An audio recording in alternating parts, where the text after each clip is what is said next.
So, what makes me cranky about The Magnificent Seven? You can barely understand Vincent D'Onofrio half the time because he's using this really squeaky voice. I don't know why D'Onofrio feels compelled to put on all these affects lately. One of the reasons I really disliked his version of the Kingpin and Daredevil is how he's always talking from the back of his throat. Clear your throat, man, and just talk like a normal person, will ya?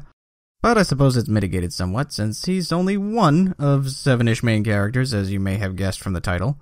And he's more or less the physical comic relief, so he could have been a mute and still served his purpose. Denzel Washington, Chris Pratt, Ethan Hawke, Byung-Hung Lee, Manuel Garcia Rolfo, and Martin Sensmeyer round out the rest of our suitably multicultural 7, as my friend Alan Bordius likes to call them.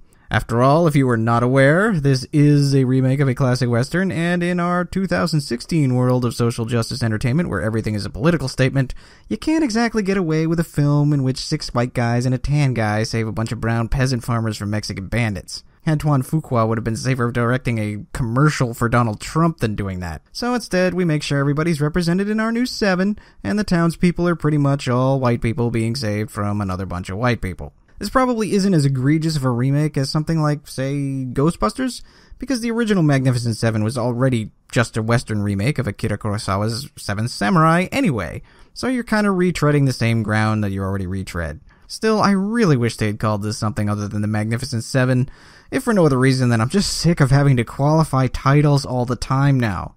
I love the Magnificent Seven. Oh yeah, Denzel Washington was awesome in that. No, not that one, the original one with Yul Brynner and Steve McQueen. There was an original one? More importantly, though, this really felt like a movie that was a script for a more original Western that got reworked to fit some Magnificent Seven tropes. Other than the basic premise and a couple of direct homage scenes, you'd be hard-pressed to say this had anything to do with the original. I mean, the original Magnificent Seven had already mixed up the characters a little and changed a few things from the Seven Samurai to fit the new setting, but this takes that a lot further. There's no young kid to learn from the wizened old soldier. There's no former peasant who's trying to pass himself off as a hardened warrior. They're also more like the Magnificent Eight, since the gal who goes to get them turns out to be a crack shot herself. Yay, feminism. And the character motivations, particularly Denzel's, are pretty different overall. Speaking of Denzel, I hate to say it, but it felt like he and Chris Pratt totally phoned it in on this one. They still have their natural charisma, of course, and Pratt occasionally does look like he's having fun with this, but Denzel looks bored half the time, and Pratt's Western affectation keeps slipping in and out, which is really distracting. I suppose it could just be the script getting hijacked by the Magnificent Seven stuff, because the only guy who really gets much to do other than twirl his guns is Ethan Hawke, but ultimately none of them are particularly compelling characters or compelling performances in any way. At least Denzel's stunt guy gets to pull off some pretty cool horse tricks, though.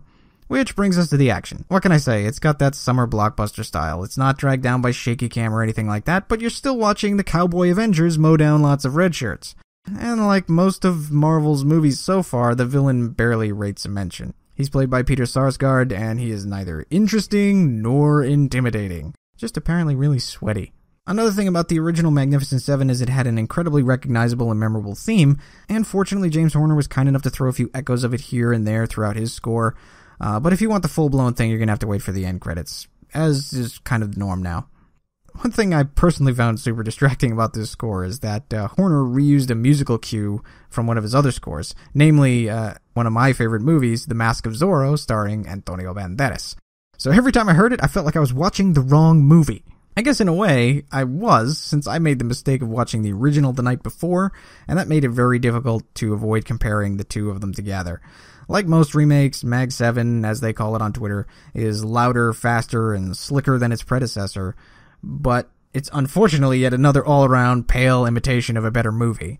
I had hopes for it, because I figured if anybody could have pulled off that, Brenner-McQueen dynamic, it was Pratt and Denzel, but as I mentioned, they just don't have it here.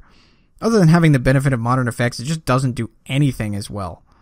Even the pacing, I always felt like Seven Samurai and Magnificent Seven were a little too slow, but this one feels rushed. It just really never comes together in any satisfying way. On its own, Mag 7 isn't a bad action flick, but it's nothing to write home about either. You probably wouldn't go wrong seeing it at a matinee price, but if you're a big fan of the original film, you probably should just wait to see it where you can turn it off if you're not enjoying it. That's my take on it anyway. What's yours? Leave a comment below and let me know. And you could sure help a fella out by clicking them like and subscribe buttons. I'd also be much obliged if you share my channel with the rest of them fellas y'all I'm friends with. Y'all take care now.